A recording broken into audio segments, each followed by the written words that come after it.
स्वागत है सभी दोस्तों का एडवोकेट रौनक में। एक कॉमन क्वेश्चन स्टूडेंट बार बार पूछ रहे हैं कि एंट्रेंस जो है एलएलबी के लिए किसी भी कॉलेज का निकालना जो है सो अब शायद ज़रूरी होता जा रहा है कि क्या ये ज़रूरी है कि नहीं है। तो मैं आप लोगों को बता दूं कि एंट्रेंस तो अब आपको निकालना ही पड़ेगा, क्योंकि अब यूनिवर्सिटी के तहत ही यूनिवर्सिटी के वेबसाइट पर ही जो है वो आपको एडमिशन के लिए जो अप्लाई करना पड़ेगा।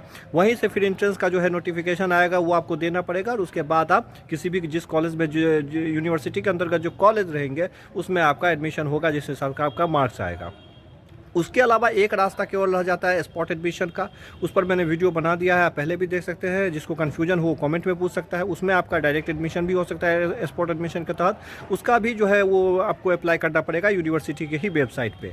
इसके अलावा कि सवाल ये है कि किस तरह का हम लोग तैयारी करें, किस किताब से पढ़ें, कैसे क्या करें। तो इसका ऐसा कोई खास किताब है नहीं।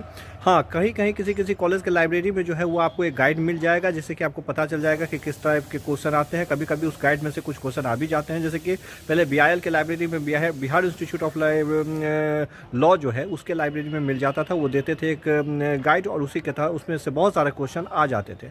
तो अब यूनिवर्सिटी के अंतर्गत हो रहा है तो आपको जीके जीएस और करंट अफेयर पे फोकस करना पड़ेगा। जो स्टूडेंट कंपटीशन की तैयारी करते आए हैं, दरोगा वरोगा इस सब का भरते हैं, उनको पता होता है कि किस तरह का क्वेश्चन होता है। तो जनरल जीके जीएस और करंट अफेयर, जिसमें कि पॉलिटिकल साइंस में जैसे कि फंडामेंटल राइट हो गया, directive principles of state policy हो गया, ये सब तरह के जो क्वेश्चन होते हैं इससे पे थोड़ा ज़्यादा फोकस कीजिएगा। और आप तैयारी अगर 2 से 3 महीना कर लेते हैं, जैसे कि लुसेंट को ही उठा लीजिए और लुसेंट ही पढ़ लीजिए, इस तरह का कुछ भी पढ़ लीजिए साथ में करंट अफेयर, तो इससे आपका एंट्रेंस क्वालिफाई हो जाएगा। इसके अलावा अगर जो स्टूडेंट हैं जिनको कि नहीं है उतना वक्त, तो वो स्पॉट एडमिशन के लिए ट्राई करेंगे किसी भी कॉलेज में, और इसके लिए उनको फिर वही होगा कि यूनिवर्सिटी के तहत ही उनको स्पॉट एडमिशन के लिए जो है अप्लाई करना पड़ेगा। फिर कॉलेज, मेरा आपको सजेशन ये है कि अप्लाई करने के बाद आप कॉलेज में भी चले जाइए और वहाँ के मैनेजमेंट से भी बात कर लीजिए, तब एक तरह से फिक्स हो जाएगा कि आपका एडमिशन होगा ही होगा। तो इन छोटी छोटी बातों का ख्याल रखिए, तो एलएलबी में आपका एडमिशन हो जाएगा बिहार के अंदर। इतनी बड़ी कोई बहुत परेशान होने वाली बात नहीं है, और कोई भी तरह का कन्फ्यूजन हो कमेंट करके पूछिए।